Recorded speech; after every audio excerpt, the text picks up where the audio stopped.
As I alluded to earlier in this chapter, it's so hard when you're typing words on a page to predict how those words will hit an audience. So one of the things I recommend during the rewrite, especially if your story isn't very straightforward, is to do a rewrite pass just focusing on what it will be like for an audience to see your film.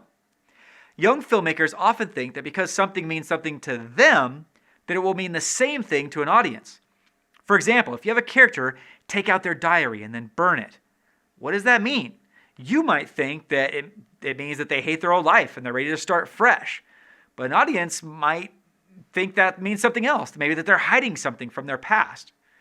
I see young independent filmmakers do this very often, where something as simple as picking up a pen or whatever signifies somehow this huge deep thought process, like they've realized the futility of life and they are no longer going to be like their parents or whatever.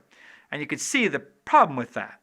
Just because something means something to you doesn't necessarily mean that it will mean the same thing to an audience. So, for the assurance, one of the things that we did was to make a list of all the ideas that we wanted the audience to understand. And then we went through the script with fresh eyes and made sure that all these ideas were very clear to the audience. Now, we only did this in the rewrite pass. We didn't do this in the original script. I wish we had, but we didn't. I also wish I would have thought to do another pass to make sure that those ideas were presented in a powerful way, because they weren't always. Now, it's tough because some of the most simple actions are the most powerful in films.